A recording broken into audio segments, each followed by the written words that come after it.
What's up, guys? I'm all here with Jackalmen Games, and I'm here with Lake Whitmire of Your Destiny. and he just missed out on Top Cut and just barely, just barely, ever so barely, just a smidge, at the Marietta, Georgia regional here at Gigabytes. That's what I get for forgetting my buy card and then losing round one. That's it. That did it. And then, all right, like, well, what are you playing today? I brought the aggressive version of Thrawn Snoke. You know, my boys over at Your Destiny, Klaus and Mads, they both, I don't think they both top forward. I believe one top forward, and I think Mads got top 8 because he scooped in another one of our guys to top forward. I'm about to say they went 5-1 and 6-0 in Swiss, right? Yeah, I think Klaus went 6-0 in Swiss and Mads went 5-1. I forget. But for the Mads would have also made top cut with it. But you know, he's a good guy and he's got I don't know how many world invites, so he scooped one of our guys in. So yeah, it's got the basic aggro shell that they do. You know, obviously those two. Otherwise, it's not a very good Thrawn Snoke deck. The Vader's Fists, ATST, 4 TIE Fighters, of course, 2 Chance Cubes because that card's broken, LS Hand Cannon, and these are found in the aggressive and I think the mid-range versions too. It has Imperial Disciplines, which are only found in the aggressive version. These are actually really good, and maybe everyone should play them. I mean, I like them. You should play it. I don't like that card. I hate this card. This card's terrible. Yep. Pretty good right now. It's also good with some stuff that I'll show you in a bit. And then it's got removal, similar removal. They were not playing Beguiles. I think A, Beguile is very strong, just in general. And B, it's really great against Vader, and I knew Vader's would be here. And I don't think I played any of them, but I think it was like what, 2, 3, maybe 2. I heard 4. 4? Oh, yeah, but Beguile is really good against Vader because you can hidden motive one of his dice or isolate one of his dice, and then they'll roll it back in, and you Beguile, and like that just wrecks them. Bye. I play 1 Force Illusion. Now they don't play Force Illusion, but I will get into why I get away with the Force Illusion in a bit. I only play 1 Boundless and 1 Probe, and that's mainly due to the package I have built into this. I would play more of these if I could, but it is what it is. And then we get to the core of the deck, really. So I do have Grand Moff. Yeah, you did. But I don't have Jedi Temple. I have Docking Bay. And so the reason I'm playing Docking Bay instead of Weapons Factory Alpha is that I think one of these cards, and I no longer remember what it was a Fang Fighter. And the only vehicles in the deck were that Fang Fighter and 4 TIE Fighters. It was just so mediocre. Well, and ATSC, right? Oh, and ATSC, yeah, sure, but like, whatever. The thing costs 6, and you don't even always play it. Nope. So, yeah,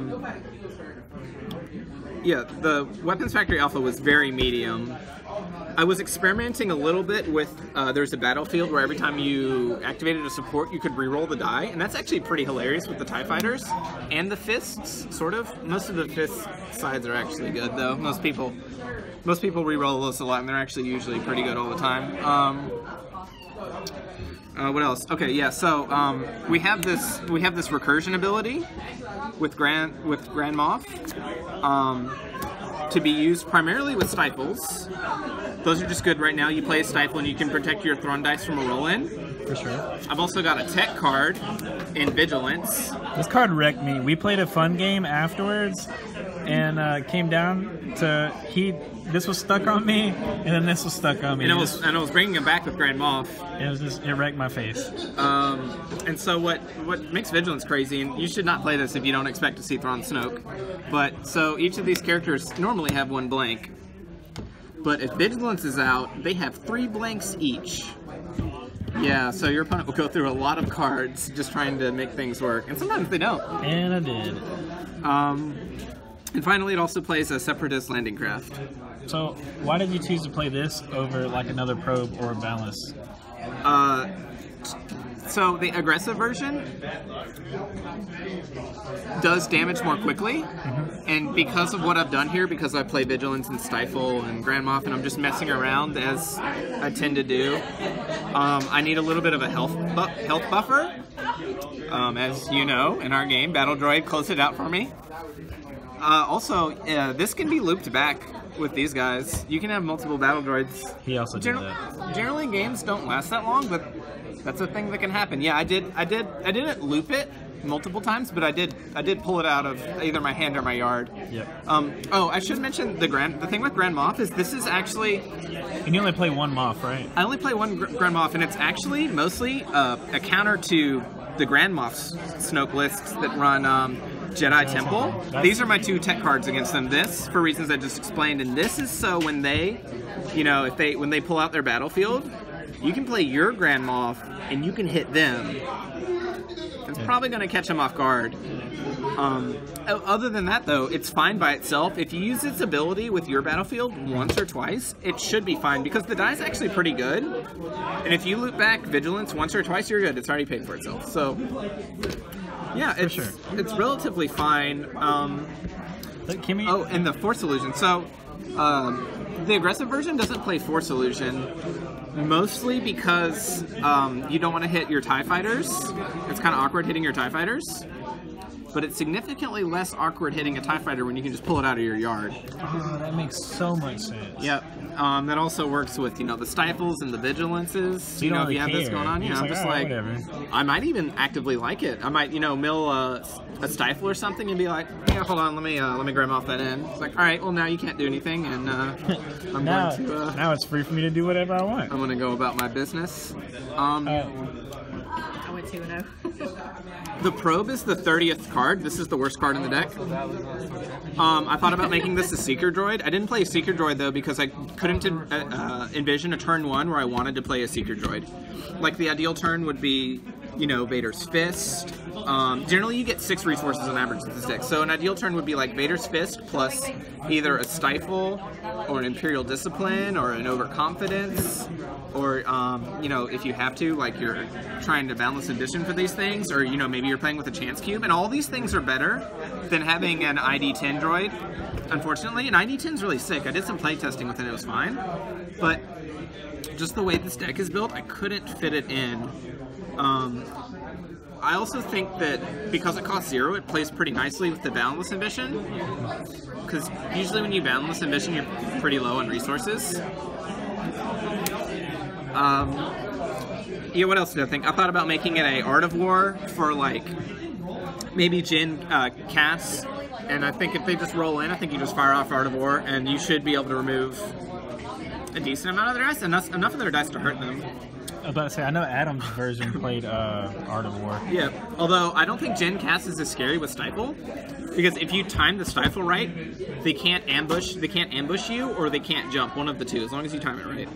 As long as you have it playing going into the next turn, they can't ambush. They'll have to waste something, and if you see them waste something suspicious, you just roll in and you call 0 and you snipe that.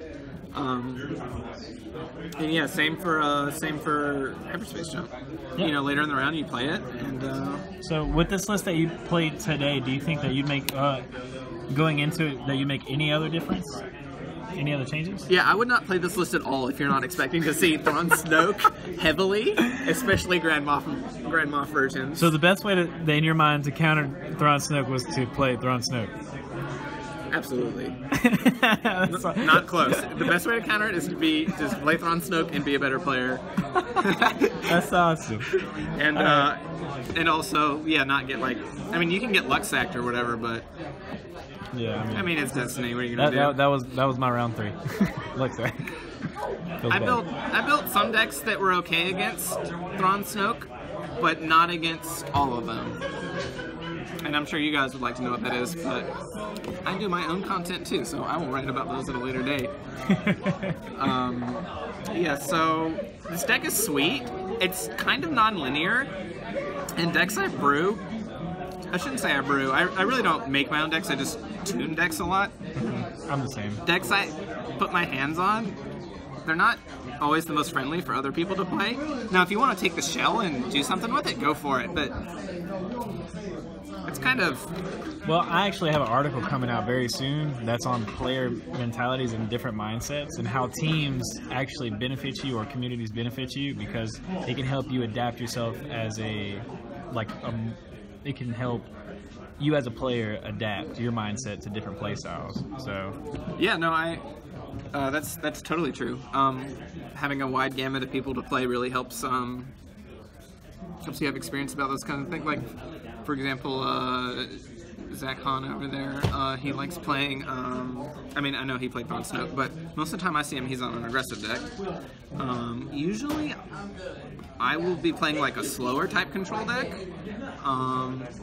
Trying to think what other big names we have here.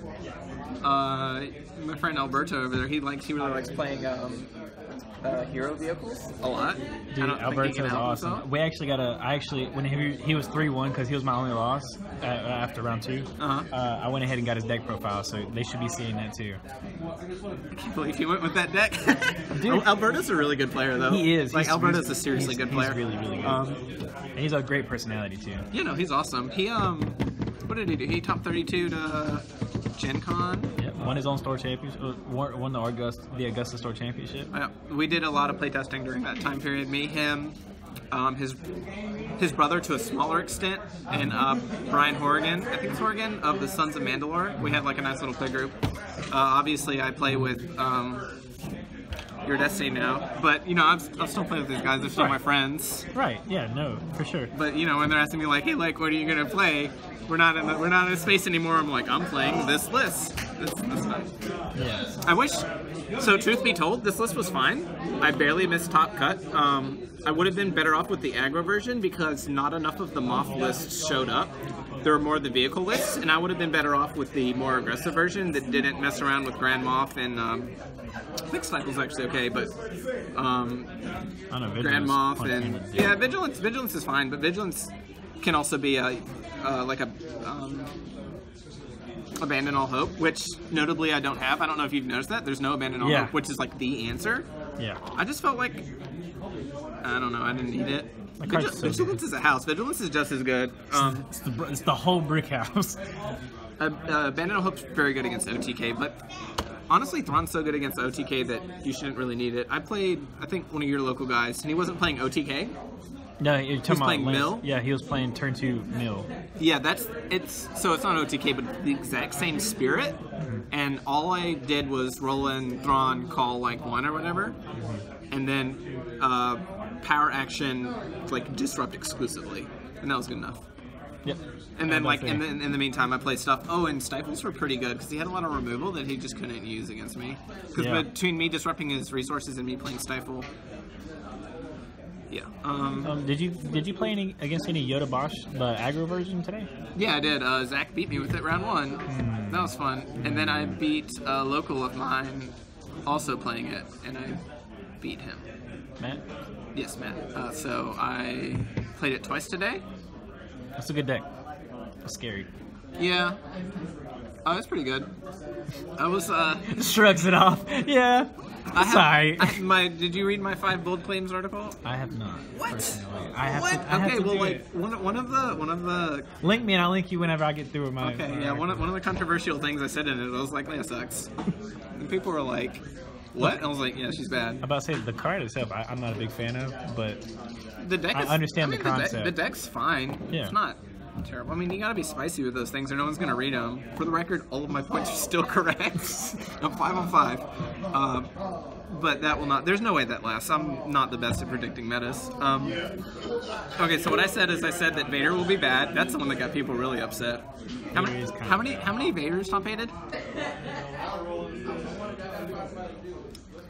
0? I think 0. Yeah. Oh, 0. How about that? Okay. No shade on Vader players though. Vader's is sweet. Vader's sweet. Yeah. Oh no. One. It's like there's a Vader in first seed. What are we talking about? Oh yeah. Yeah, that's obviously the player and not the deck. I totally forgot that's what he was playing though. I said that red yellow guns will be tier 1 again. Which is not even a bold claim, but I had to fill out the list. I said that Mill will beat vehicles again. I said that Leia... Well, Jin Cassian does those both. What? Jin Cassian, like the red, yellow... Yeah, I was primarily thinking about them. And I can't remember my 5th point. I don't know. I wouldn't know either. I can't believe you didn't read that. I'm sorry. A lot of people read that. I'm going to read it. That's alright. Read it while it's still true, so don't look like an idiot. That's always going to be there. I'm just going to link people, and they're like, "Link's great." I'm just going to link that. Well, whole unfortunately, I'm article. always going to be an idiot. But you're always going to be great too, because we love you here at Jackalmen. I appreciate it. No, but I do appreciate you sharing us your deck. Like I said, he barely missed out on Top Cut, and he had a great day. He's a great player. You guys should check them out if you haven't Yeah, already. you should check out yourdestiny.dk. We've got a podcast. We have articles pretty regularly. We do deck write-ups. We do set reviews. We have like beginners guides. We've got a Discord. It's mostly Europeans. I'm actually the only American player like on the team or whatever. But we definitely have Americans in the Discord, and we're very, very willing to help them out. You know, if you want to try an alternative to like the Hyperloops or something like that. And Hyperloops is great too. I'm in their Discord as well. But, you know, obviously you should check out Your Destiny. Because I'm not the best of them. I'm not terrible, but there's some way better players than me that you can get some really sick stuff from. And I'm sorry to them. I know you guys give me lists, and I just like, all right, but what if I run this but worse? What if I run a single Grand Moff in this list you gave me? So I apologize to them. I stand by this. I stand by this. Because it almost got you there. Yeah, no, it almost got me there. And sometimes you can call the meta wrong. Like I don't like playing the deck. I'm willing to play a version of the deck like this. Like I twisted it enough. I twisted this in a way so that it should be good against. Well, Thrawn Snoke's adaptable. It's a toolbox. Right, exactly. It's got a shell, and I kept the shell intact.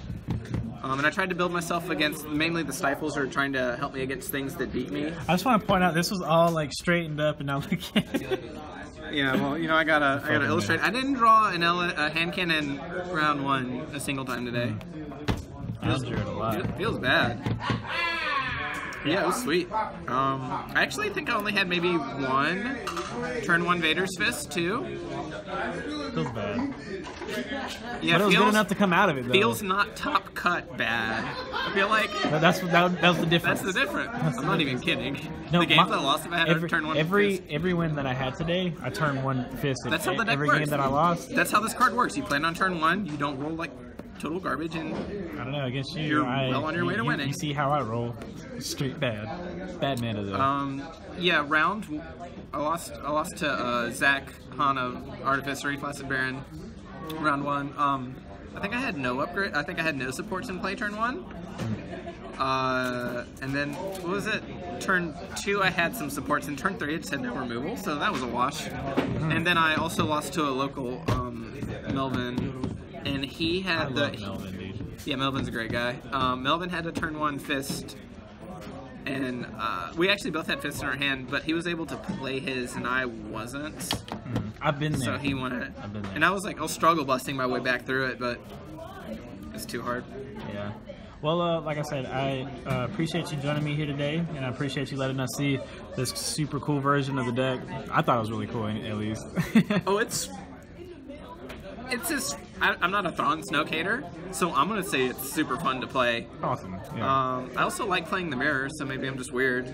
The mirror's actually totally fine. Like, It's not fun. you're shaking your head. I like it. There's a lot of thought to it. As long as nothing stupid happens, like an imbalanced Vader's Fist or like a Grand Moff that comes down way too early or something like that.